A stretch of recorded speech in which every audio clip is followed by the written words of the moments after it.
All right, we're live. This is Uptown Radio. It's December 9th. I'm Nia Ingrassi. And I'm Tyler Carmona. In today's show, you'll hear about why people who collect bottles and cans to make ends meet are pushing for more than just a 5-cent return.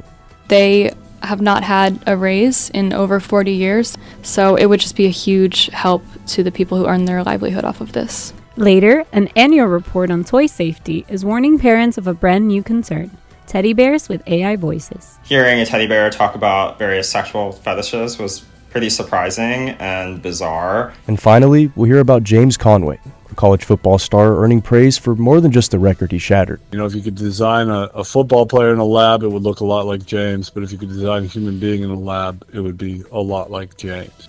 But first, these headlines. Dramatic scene.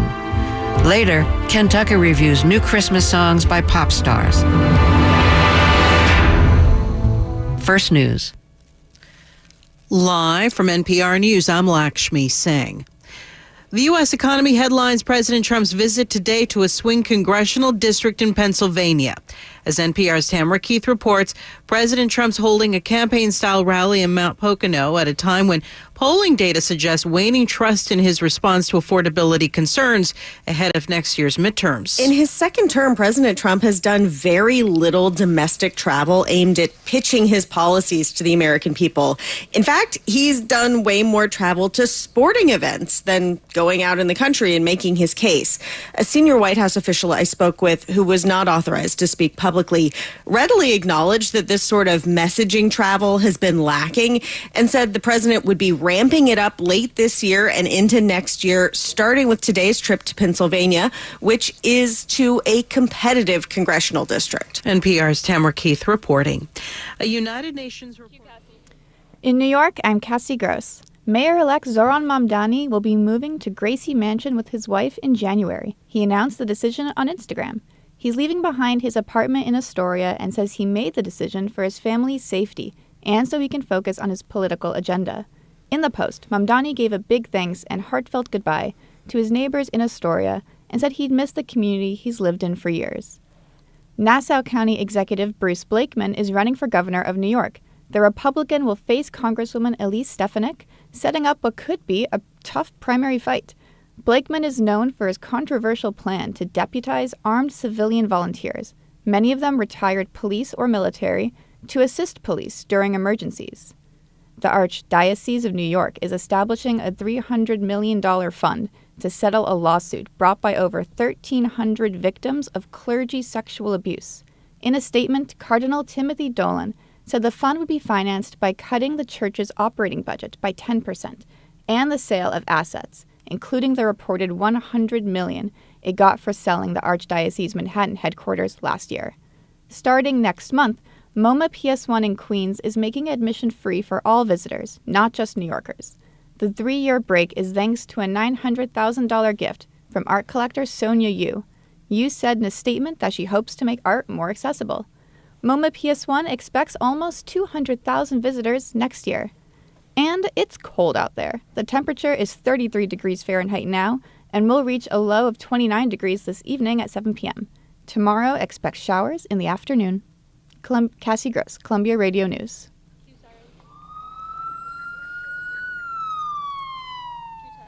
The building on West 107th Street in Amsterdam caught fire this morning. Our reporter Eleanor Barzan was at the scene, and she joins me now. Eleanor, tell us about what you saw. Yeah, so the fire started at 8:20 a.m. in a 6-story residential building. Fire blazed on the roof, thick black smoke billowed out the windows. It was declared a 4-alarm fire, so that means there were about 100 firefighters on the scene. The entire building was evacuated, and crowds watched from nearby. It's a freezing cold day today. The streets were covered in ice. People were handing out coffee to first responders. That sounds terrible. Did anybody get hurt? 3 residents and 1 firefighter went to the hospital with burn injuries. But debris was falling all over the sidewalks. The active fire was put out, but not without a lot of damage, especially to the top floor. Now they're worried about building collapse. They've sectioned off the area around the building for the rest of the day to monitor. You know if any residents had to evacuate? Yeah, I actually spoke with Alejandro Castro. He's 75, and he's lived in the building for 40 years on the 5th floor. Here's how he escaped. There's a lot of firemen came, smoke, a lot of screaming, a lot of noise from the streets, the noise of the cars, all the tenants confused. You have to get out asking ourselves if anybody's inside. That's terrible. Do you know how he's dealing with all this? Yeah, he told me he's trying to stay positive. He just seems grateful that things weren't worse. I feel alive. I am alive. The sunshine, people around, I can breathe. I think it counts a lot. Everything is not just money, so anything happen to you, continue fighting. The life is still beautiful. He knows this was a close call, and he's still trying to make sense of it. Well, life is that. The life can change in 1 minute. The FDNY is still investigating what may have caused this fire. We're going to keep watching as this unfolds. Thanks, Eleanor. New York's bottle bill has been in place for more than 4 decades. It adds a 5-cent tax to purchases of beer and soda, which consumers can get back when they recycle empty bottles and cans. But now there's a push to increase the initial deposit, especially from folks who collect cans for a living. Reporter Alice Harrison visited a redemption center in Brooklyn to bring us the story. 10.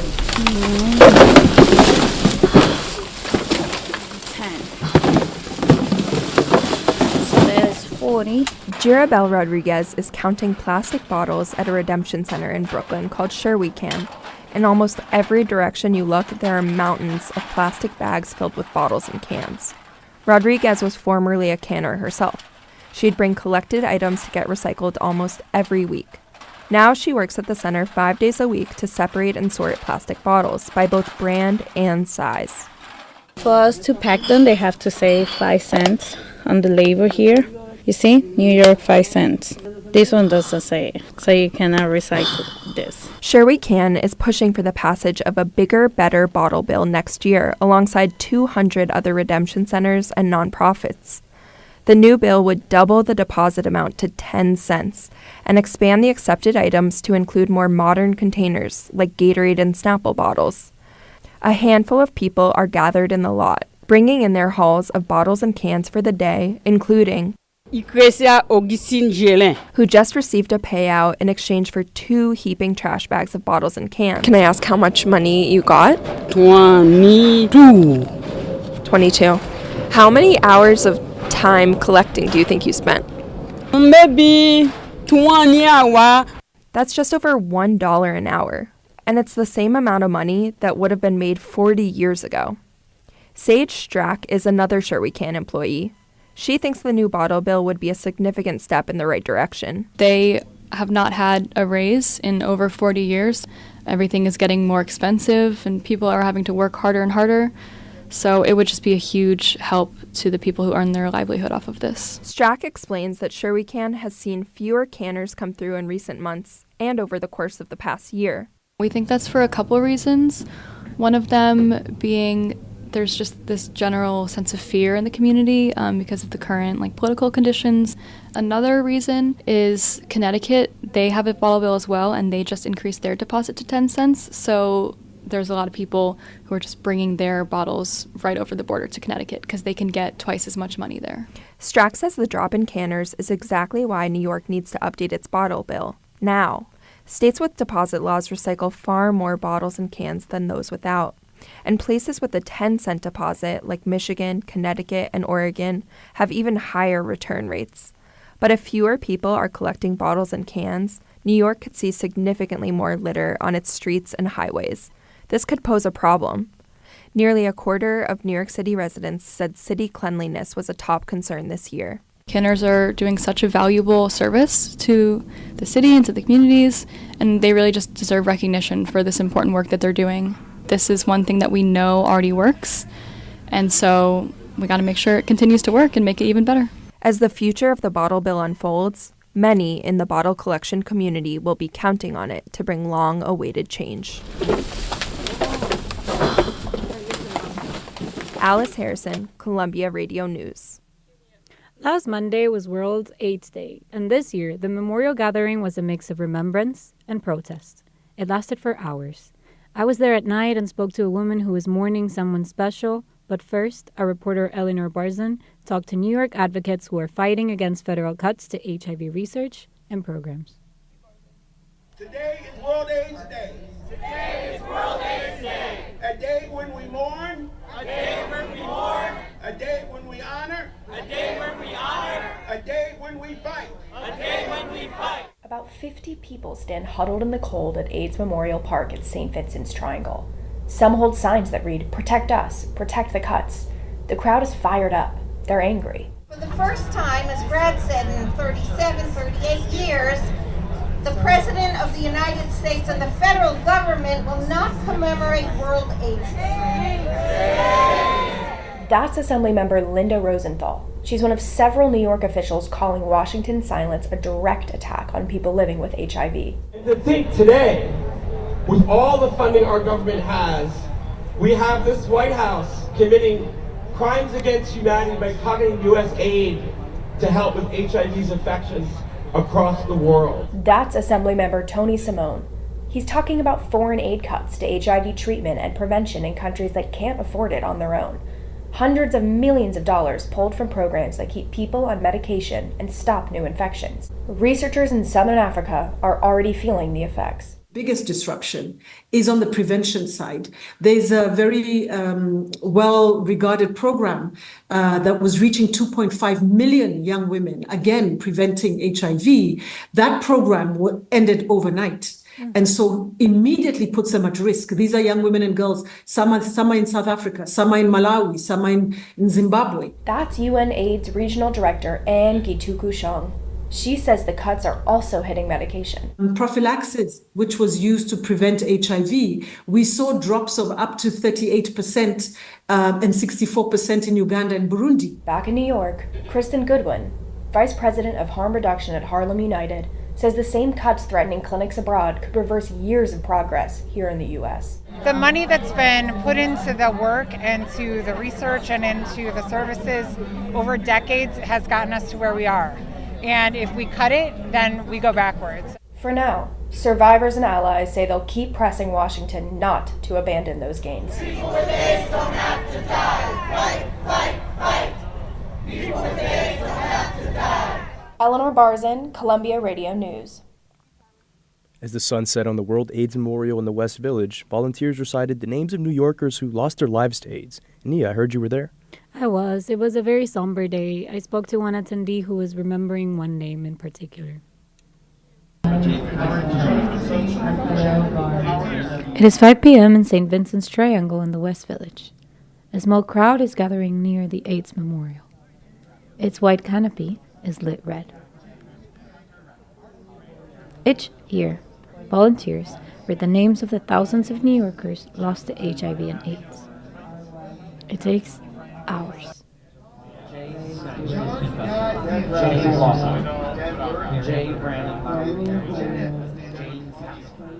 Charlene Cooper sits in front of the memorial. For her, one name is the most important. I lost my son at the age of 2, January 5th, 1995. He went into a coma Christmas Eve, 1994. His eyes closed and never opened again. Charlene's son died of HIV and AIDS complications, but she wasn't diagnosed until a year later. In that year, the first effective drug cocktail became available. I started out with 44 medications in a Dixie cup. I'm down to 4 in 2025. Those medications and the research that made them possible saved her life. And they told me that I wasn't going to live within 2 weeks. I just turned 63 years old a week ago, so I'm happy that I made it. Charlene urges people to educate themselves on the importance of finding a cure, which can't be done without the types of research the organizations that lost federal funding do. We want a cure. Anybody living with HIV and AIDS, I want to be cured. Don't cut our funding. Bring more funding to the table so that we can finally put an end to HIV and AIDS. But Charlene has hope. Whether or not the president decides to recognize World AIDS Day for what it is has no bearing on her day. Because what's important tonight is that the people in the crowd, they're not giving up. So as you can see, people are out here today. It didn't even faze us because we kept it going anyway. If you're going to ignore us, we're going to ignore you. That's a no-brainer right there. At 6 o'clock, the reading of the names is done. Now the vigil begins. People slowly come together closer to the stage, closer to each other. They're holding candles. Charlene looks ahead at the men performing through it all.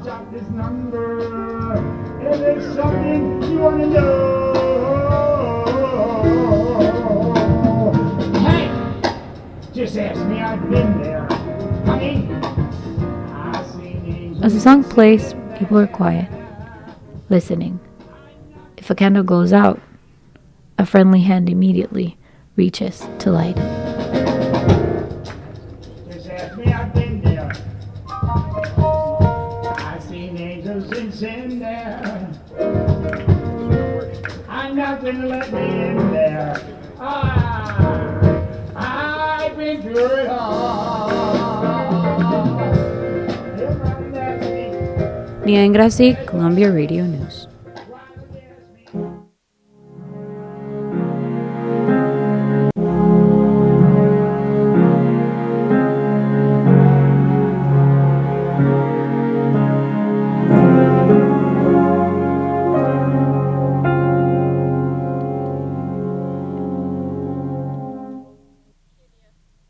In a courthouse in Lower Manhattan, a judge has been hearing arguments in the pretrial case of 27-year-old Luigi Mangione. He's the person accused of the murder of United Healthcare CEO Brian Thompson, and he was arrested 1 year ago today.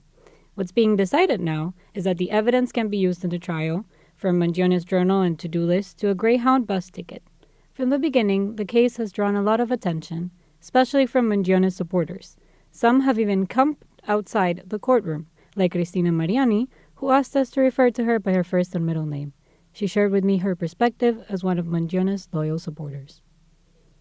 I've been a supporter since day one, since everything happened about a year ago. Anytime his lawyers file any motions, whether it's the defense or the prosecution, I will download the documents and then read through them myself to see what's going on. So I keep up with it on the legal aspect as well. And then you support in person too, right? Yeah. Can you tell us about the process of having to wait in line? He's being tried in many jurisdictions. So you have the federal courthouses, you have the state courthouses, and the process is a little bit different. But recently he's been in state court for his suppression hearings.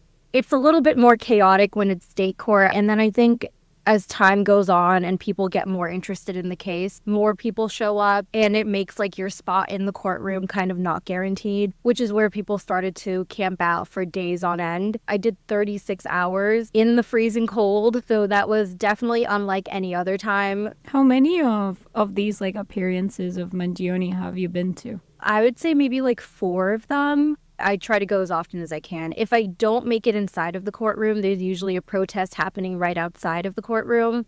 So I just join in for that as well. I've made it inside about 3 times. Can you walk me through what that's like? Yeah. In February, that was the first time I made it in. It was very chaotic. I think the officers and the people at court were not expecting how many people would turn out. The hallway was filled with 200 people just waiting to get a glimpse of Luigi or be inside of the courtroom to hear what would be going on. I believe they let in 17 people out of the 200 that were waiting in this one crowded hallway. Ever since then, I would say it's gotten a little bit more organized. If you are camping out on the street by 7 a.m., you want to make your way to the courthouse, and the guards will give out a slip of paper so you'll know right there in the morning if you're getting in or not. So once you have that slip of paper, it's yours for the entire day. You can come and go. Once you make it inside, there's a lot of waiting around. You wait for the legal teams to arrive. And once the judge gets there, then they can bring out Luigi. And this time, in the latest one, have you made it inside? Yes, it's been going on for about a week and a half so far, and it's expected to go on for the rest of the month. They're going to be presenting evidence that the public has never seen before. I believe there are about 28 witnesses that have to be called to the stand, and I think we've only gotten through maybe 8 of them. So there's definitely a lot more days ahead, but so far I've probably gotten inside twice. What about Luigi is compelling to you enough to wait 36 hours. So I think that answer kind of varies a little bit. I can speak for myself, but I know that a lot of us felt like it was an overcharge, charging him with terrorism. And I mean very well, because the terrorism charges did get thrown out because the judge also agreed that it was an overcharge. So a lot of people were very concerned that his constitutional rights were not being upheld. And that's also why I started paying attention, because I think that everyone has the right to a fair trial and it's innocent until proven guilty. And the evidence should speak for itself. Justice is not a spectacle, and this case is being turned into a spectacle. We're not sure what his messaging is because he's never really given a statement. For me, I would say that he represents hope. When this went down, it didn't matter if you were left, if you were right, if you were blue or you were red. And obviously, we're not sure if he did it or not. But I would say the American people were very united on this issue that we needed better healthcare reform. If you've walked by the corner of West 99th and Broadway, you may have noticed an old movie theater. That's the Metro, a once iconic movie theater that closed its doors over 2 decades ago. But now the historic theater has a plan to reopen, and it just got a new name. Christina Barris went outside the shuttered theater and talked to locals who are anticipating the grand reopening. I'm here on the corner of Broadway and West 99th Street, where one theater stands out as a relic of a different time. And now, before the next show starts, let's enjoy an intermission. Built in 1933, the Metro Theater was once a bustling hangout spot. The theater was a landmark for the neighborhood for over 7 decades. Now, the historic Art Deco building lies vacant, but not for long. The stories we hear about Broadway and about stores and special places in our neighborhoods and in our hearts are too often stories of loss. What an extraordinary thing to be able to say that we are reclaiming a part of our heart and a part of our community, and that's what we're doing today. Assemblymember Michael Lasher spoke at a press conference in April when it was announced that the building was purchased by the nonprofit Upper West Side Cinema Center. Then came another announcement. The center revealed last month that they have a new name for the theater, the Uptown Film Center. The name reflects a community in need. Uptown Manhattan was once hailed the center of the movie-going world. Now, there are no art house theaters north of Lincoln Center. I used to see movies there, and it's just great that people are banding together to try to bring it back. It's almost amazing that there's no quality movie theater, especially near Columbia. Ivan Weissman lives on West 98th Street. He's standing with me on Broadway, across from the old Metro Theater. And that's not the only vacant building nearby. Behind us is a shuttered restaurant. Its doors are closed, but Ivan peers through the windows to look at the dark and empty interior. It's really a blight on the neighborhood that there are so many of these vacant stores. It's somewhat depressing and certainly affects the quality of life, or at least how you feel about living here. For a community that has lost many neighborhood institutions in recent years, the opening of the Uptown brings hope for a much-needed boost of life in the area. President and co-founder of the Upper West Side Cinema Center, Ira Deutschman, says it's important for the community to have this theater now. The most important aspect of going to see a movie in movie theaters is seeing it with other people. The collective experience is something that, unfortunately, a lot of people lost their ability to socialize during the pandemic. What's next for the Uptown? The plan is for the curtains to open in early 2028. Ivan hopes to be there on opening day. But he's wary. I hope so. I'm 82, and I hope I'm around for the grand opening, to be honest. The next show will start in 1 minute. In the intermission, it's full steam ahead for the theater. The center hopes to raise $5 million for construction by the end of the year. One step closer to coming soon to a theater near you. Christina Barris, Columbia Radio News.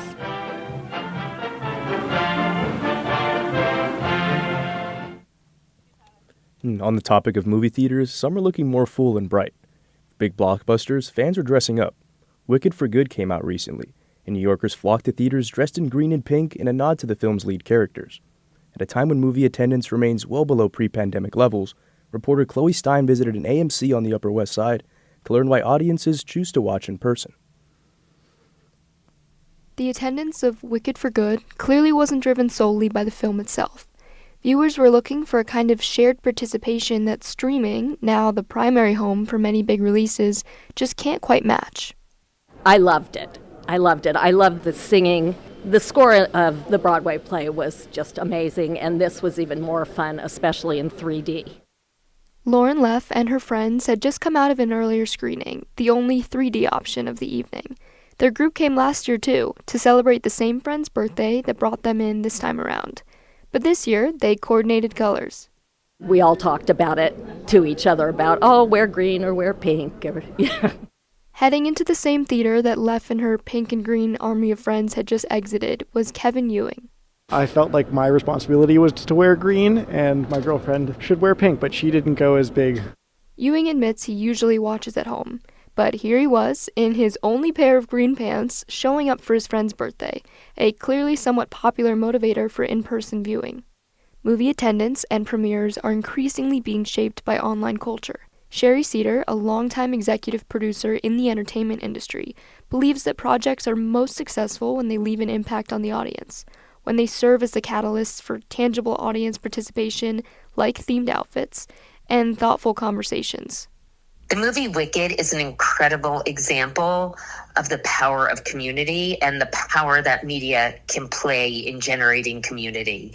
Here you have a film, and almost the life that's taken on outside of the film is stronger than the film itself. October box office revenue in the US and Canada reached just $445 million, the lowest inflation-adjusted total ever recorded, excluding 2020 when most theaters were shut down. Many of the recent blockbuster films have also received less than favorable scores from critics. Wicked for Good sits at 67% on Rotten Tomatoes. That's essentially a D+. But that's not what the bulk of audience conversation was even about. You know what? I did not even look at those reviews, to be honest. I was prepared for it to be amazing, and it was. Roxanne Young and her friend Leslie Lobb praised the film, but not necessarily for the criteria that Rotten Tomatoes would be evaluating. They loved it because they felt represented by the characters. As a disabled person, I think it speaks to disability community, and I think it speaks to the connections between disability justice and environmental justice. And I think it's, one of the queerest films out there, and I think that's really needed. What this screening offered was less about exclusivity and more about the value of experiencing something collectively, rather than alone on a couch. I am obsessified. Chloe Stein, Columbia Radio News.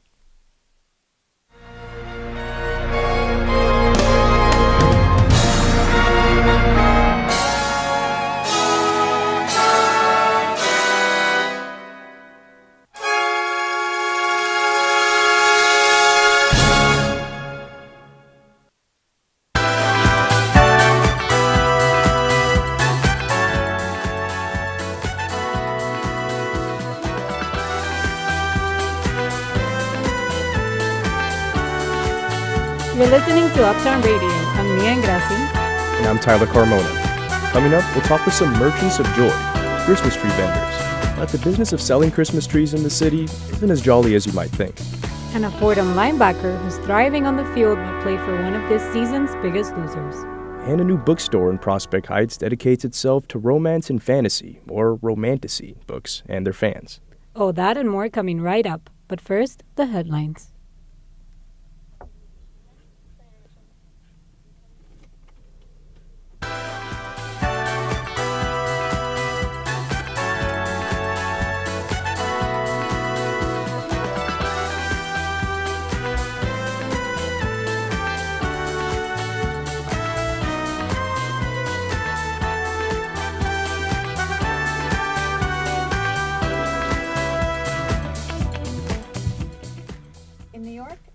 Gross.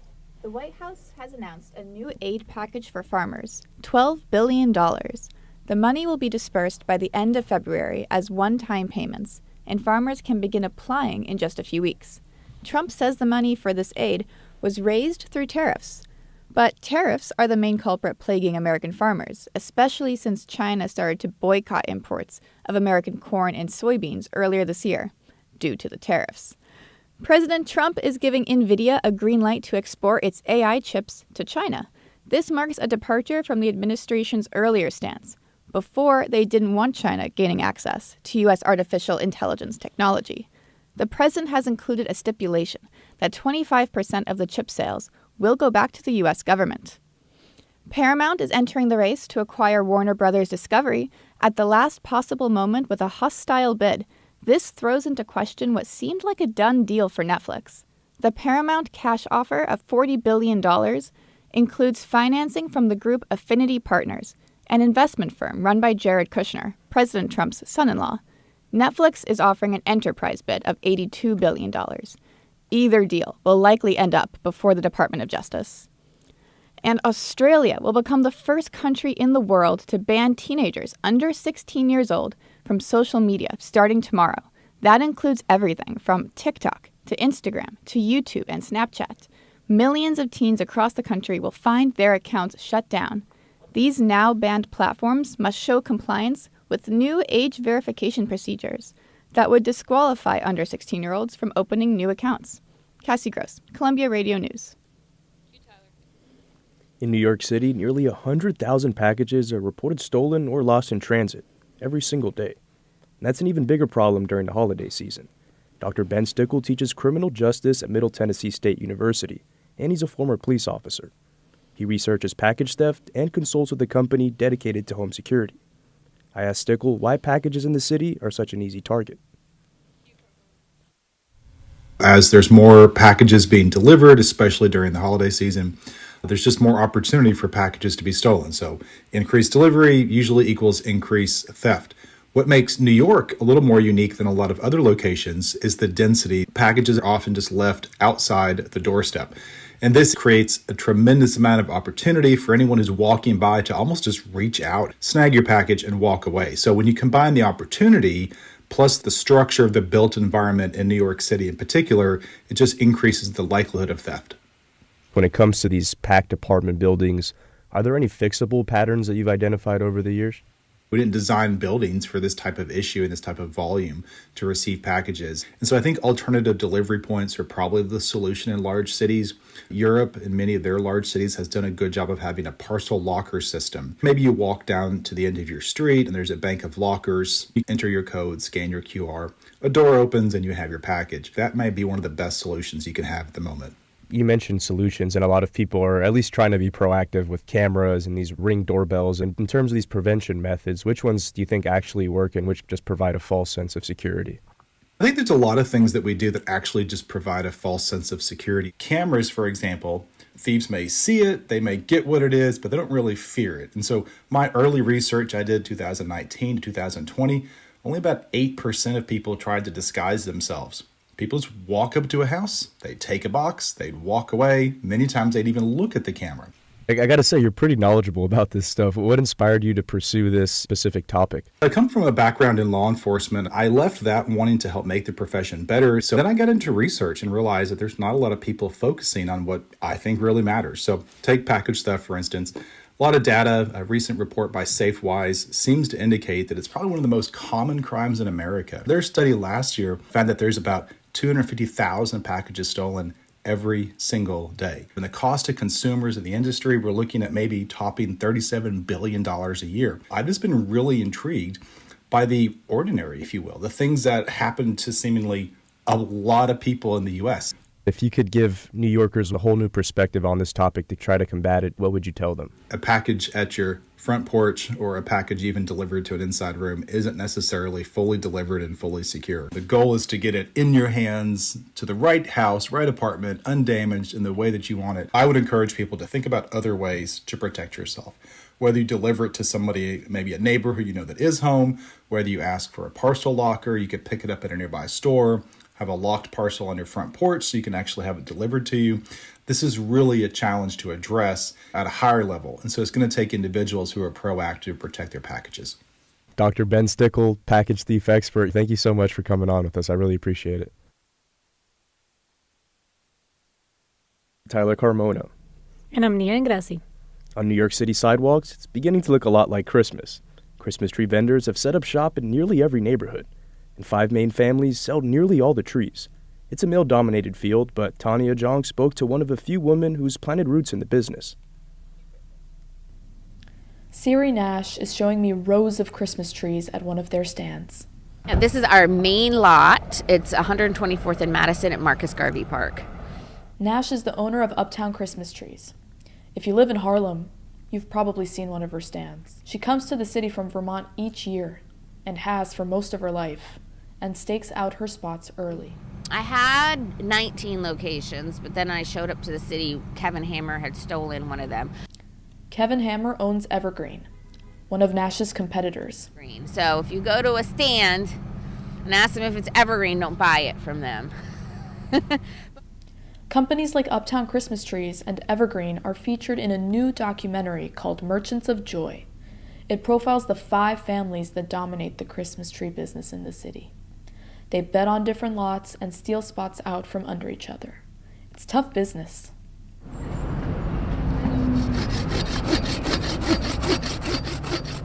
Leah Clark is one of Nash's stand managers. A typical sales pitch means she's lifting a tree, shaking it out, and doing it again and again so a customer can see which is best. I'm like, yeah, but I like this. I like comparing the trees and making sure that you have the one you want. And then I'll pick up a big tree and throw it, and they'll be like, whoa, is this the winner? Yeah. Okay. Clark tells me about the small ways she's treated differently for being a woman in a job that's labor-intensive. A lot of the men, if they're picking out trees, they don't want me to lift them. They're like, I got it, which it's very nice of them, but this is my job, and I like lifting the trees, and I like showing them off. I think when men see a woman, they're like, oh, we got to protect, which, in the late hours I appreciate, but also I think I would be just fine. Clark likes having a female boss. She feels supported by Nash. I like my little shack, and I like working out here on the street. I don't think I would want to do her job. She does everything. And counting trees and figuring out who needs what. I still get a text from her or a message from her saying, hey, you got what you need anything.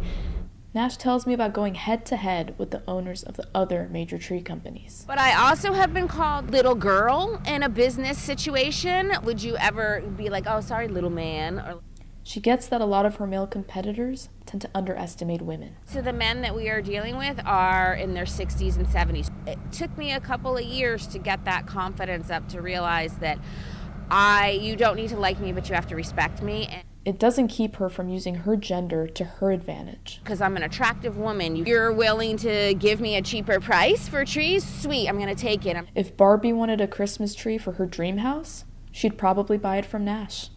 Tanya Ajang, Columbia Radio News. It seems like AI is all anyone talks about these days, and the newest development? Toys that use AI to interact with kids. But these toys aren't always so kid-friendly. Blaise Hohen has the story.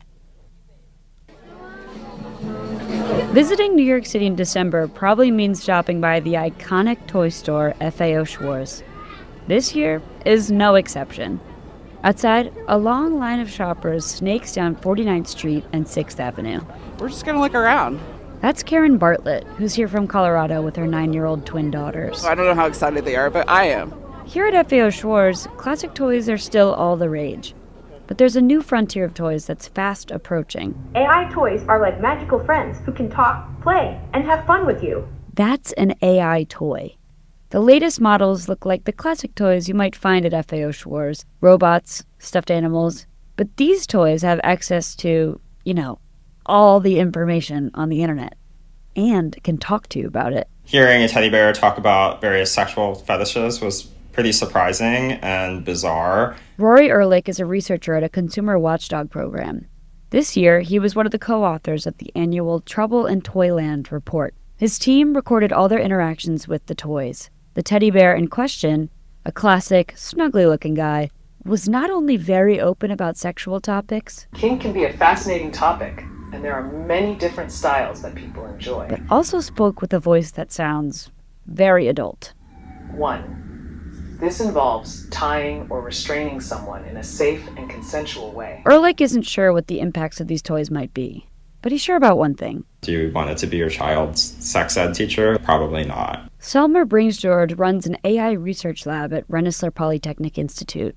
He's been testing a different AI-enabled stuffed animal toy called Grem. concerning conversation topics aren't the only thing he's worried about. I took my 6-year-old granddaughter's math homework and started asking for the answers. No problem, got them.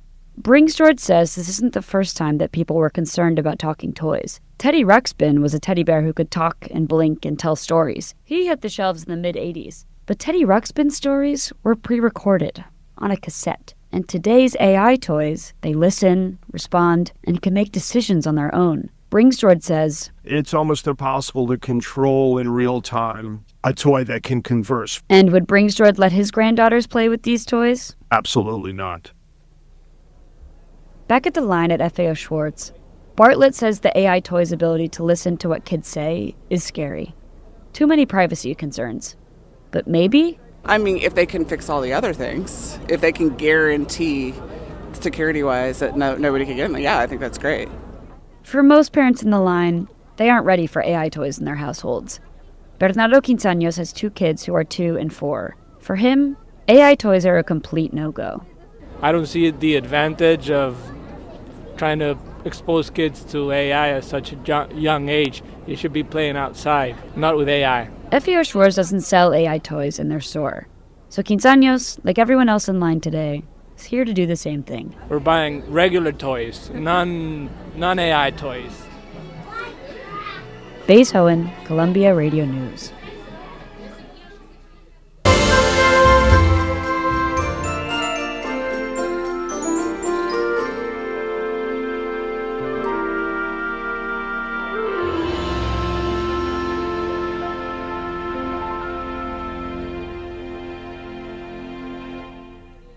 James Conway is one of the best student athletes in the country. This season, he beat the record for most tackles in the history of college football. But even though he's had a great personal year, his team at Fordham University had one of the worst records of any college team this year.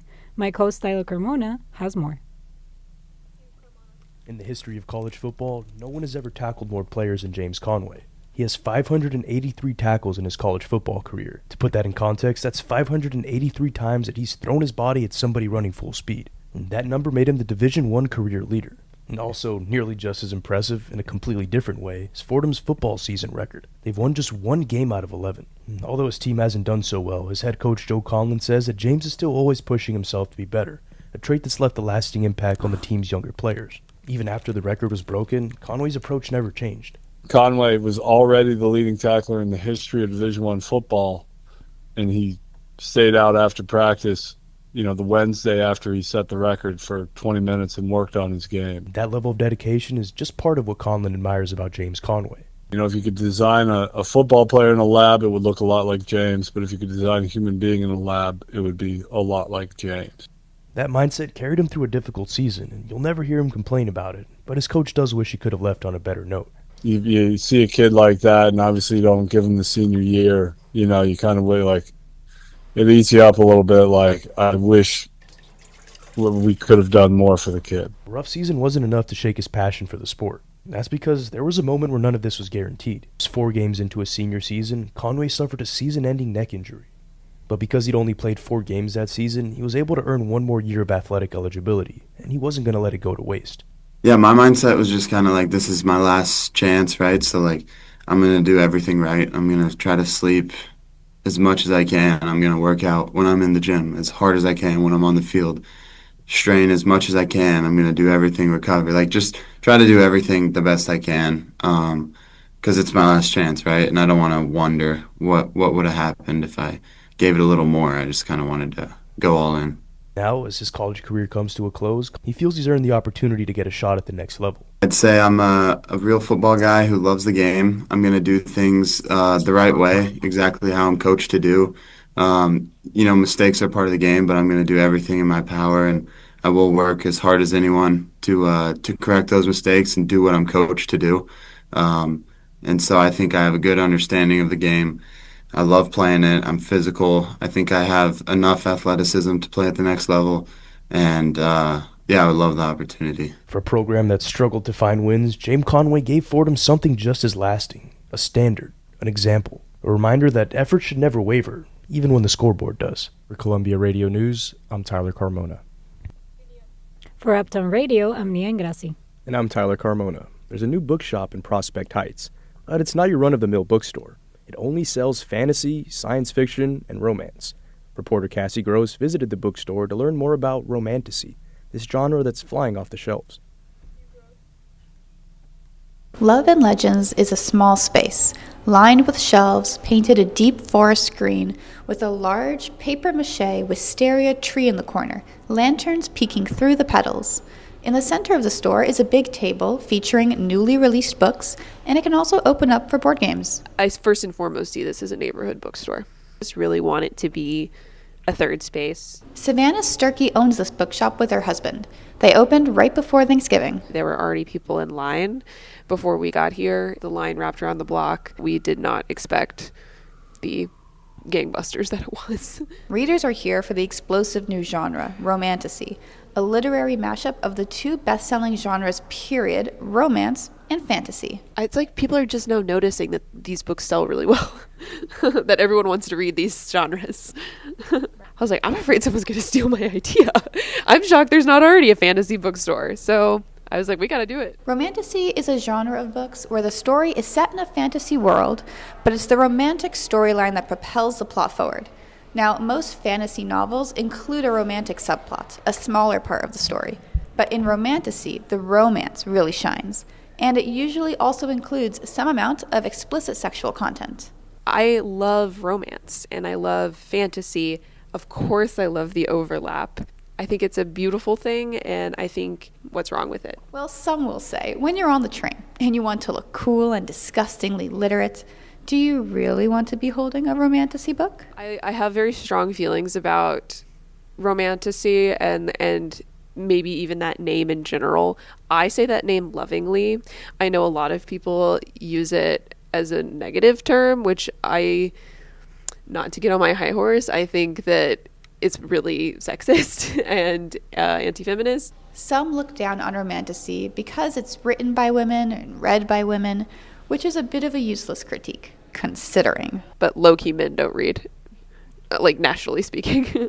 And then there's the idea that romantasy is just a marketing ploy to sell regular old fantasy written by women. But romantasy and regular fantasy are not the same thing. It might be news to some, but women really can do it all. They can write in both genres. I just don't want people to think, oh, it's just fantasy written by a girl, because there are legends in the sci-fi fantasy genre that are women and have been here the whole time, like Ursula K. Le Guin and Anne McCaffrey. So the romantasy is flying off these forest green bookshelves. It's even starting to attract a new kind of reader. I am the only man in it at the moment, and it is very female focused. And in fact, one of the hard things to do has been finding books that are not just written for the female gaze. Nathan D'Ambrosio is part of a smut book club with his wife and some friends, and they're looking to branch into romantasy and romantic sci-fi. I mean, we just did the sports smut with Heated Rivalry, which is like a hockey smut book. We've done some like Greek gods it's like an adaptation of the Hades and Persephone story. It seems like the gender stereotypes surrounding romantasy are starting to collapse, and Savannah is planning to bring people together in a few other ways too. Remember that big table right in the center of the store that can open up for games? It's perfect for game nights like Dungeons and Dragons and even maybe something more. I kind of even want to do like a dating night or something, like a speed dating, like, I don't know. Fantasy games, romance in the air, the combination on the shelves. Love and Legends, the vision is magic crystal clear. Cassie Gross for Columbia Radio News.